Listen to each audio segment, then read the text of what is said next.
Hello students, നമ്മൾ കഴിഞ്ഞ ക്ലാസ്സിൽ MSc മാത്തമാറ്റിക്സിൻ്റെ അബ്സ്ട്രാക്ട് ഓൾജിബ്രയെ കുറിച്ചിട്ടാണ് പറഞ്ഞത്. അതിൽ നമ്മൾ രണ്ട് തിയറംസ് പഠിക്കുകയുണ്ടായി, കെയ്ലീസ് തിയറം, പിന്നെ വേറൊരു തിയറത്തിൻ്റെ പ്രൂഫും പഠിക്കുകയുണ്ടായി. ഇന്ന് നമ്മൾ നോക്കാൻ പോകുന്നത് എല്ലാത്തിനും നമുക്കൊരു ബേസ് വേണ്ടേ. അപ്പോൾ എങ്ങനെയാണ് ഈ ബേസിക്കലായിട്ടുള്ള കാര്യം പഠിക്കാമെന്ന് നമുക്ക് നോക്കാം. അതിൽ പ്രധാനപ്പെട്ടതാണ് ഗ്രൂപ്പ് തിയറിയാണ് ഫസ്റ്റ് വരുന്നത്. സോ ഗ്രൂപ്പ് എന്താണെന്ന് നമ്മൾ അറിഞ്ഞിരിക്കണം.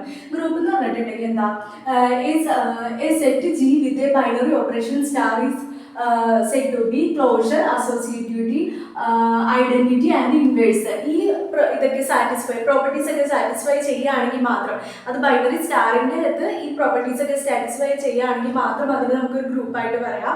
പിന്നെ ടൈപ്സ് ഓഫ് ഗ്രൂപ്പ്സ് ആണ് നമുക്ക് പഠിക്കാനുള്ളത്. ടൈപ്സ് ഓഫ് ഗ്രൂപ്പ്സ് എന്ന് പറഞ്ഞിട്ടുണ്ടെങ്കിൽ finite, infinite, abelian, non abelian, cyclic and non cyclic groups നമുക്ക് പഠിക്കാനുണ്ട്.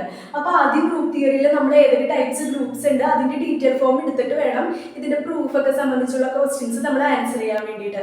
സോ ഫസ്റ്റ് എന്ന് പറയുന്നത് ഫൈനൈറ്റ് ഗ്രൂപ്പാണ്. ഫൈനൈറ്റ് ഗ്രൂപ്പ്സ് നമ്മൾ ചെറിയ ക്ലാസ്സിൽ പഠിക്കുന്നുണ്ട്, BSc പഠിക്കുന്നുണ്ട്. ഫൈനൈറ്റ് ഗ്രൂപ്പ് എന്ന് വെച്ചാൽ നമുക്ക് കൗണ്ട് ചെയ്യാൻ പറ്റുന്ന അത്രയും, അതായത് ഒരു ഫൈനൈറ്റ് നമ്പർ ഓഫ് എലമെന്റ്സ് ആണെങ്കിൽ അതിനെ ഫൈനൈറ്റ് ഗ്രൂപ്പ് എന്ന് നമുക്ക് പറയാം. Second infinite group. Infinite group എന്ന് വെച്ചാൽ നമുക്ക് അറിയാമല്ലോ, ഫൈനൈറ്റിന്റെ ഓപ്പോസിറ്റ് ആയിരുന്നു. അപ്പോൾ ഇൻഫൈനൈറ്റ് എലമെന്റ്സ് ആണെങ്കിൽ, അത് കൗണ്ട് ചെയ്യാൻ പറ്റാത്ത എലമെന്റ്സ് ആണെങ്കിൽ നമ്മൾ എന്ത് പറയും, ഇൻഫൈനൈറ്റ് ഗ്രൂപ്പ് ആണെന്ന് പറയും. പഠിക്കുമ്പോൾ ഈ നോട്ട്സ് പഠിച്ചു വെക്കുക, മനസ്സിലാക്കി തരാൻ വേണ്ടിയിട്ടാണ് ഇങ്ങനെ പറയുന്നത്. എബ്ലിയൻ ഗ്രൂപ്പ്സ് ആണെങ്കിലോ, എബ്ലിയൻ ഗ്രൂപ്പ് ആണെങ്കിൽ A group in which the group operation is commutative. നമ്മുടെ ഗ്രൂപ്പിൽ ഒരു ഗ്രൂപ്പിൻ്റെ സ്റ്റാർ ബൈനറി ഓപ്പറേഷൻ, അതിനകത്തുള്ള ഓപ്പറേഷൻ കമ്മ്യൂട്ടേറ്റീവ് ആണെങ്കിൽ അതിന് നമ്മൾ എബിലിയൻ ഗ്രൂപ്പ് എന്ന് പറയും. ഫോർ എക്സാമ്പിൾ A.B = B.A എന്ന് നമ്മൾ എഴുതില്ലേ, അപ്പോൾ അങ്ങോട്ടും ഇങ്ങോട്ടും കമ്മ്യൂട്ടേറ്റീവ് ആയതുകൊണ്ട് അതിന് നമ്മൾ എബിലിയൻ ഗ്രൂപ്പ് എന്ന് വിളിക്കും. ഇനി നോൺ എബിലിയൻ ഗ്രൂപ്പ് ആണെങ്കിൽ നമ്മൾ എന്താ, ഇതിൻ്റെ ഓപ്പോസിറ്റ് തന്നെ, which is not commutative, then it is called non abelian group. പിന്നെ നമ്മൾ സൈക്ലിക് ഗ്രൂപ്പും നോൺ സൈക്ലിക് ഗ്രൂപ്പും മുമ്പുള്ള ക്ലാസ്സിൽ പഠിച്ചിട്ടുണ്ട്. സൈക്ലിക് ഗ്രൂപ്പ് എന്ന് പറഞ്ഞിട്ടുണ്ടെങ്കിൽ a group that can be generated by a single element. ഒരു ഗ്രൂപ്പ് ജനറേറ്റ് ചെയ്യാണ് ഒരു സിംഗിൾ എലമെന്റ് കാരണം. അങ്ങനെയാണെങ്കിൽ അതിന് പറയുന്ന പേരാണ് സൈക്ലിക് ഗ്രൂപ്പ് എന്ന് പറയുന്നത്. ഈ സൈക്ലിക് ഗ്രൂപ്പിന്റെ ഓപ്പോസിറ്റ് ആണ് നോൺ സൈക്ലിക് ഗ്രൂപ്പ്.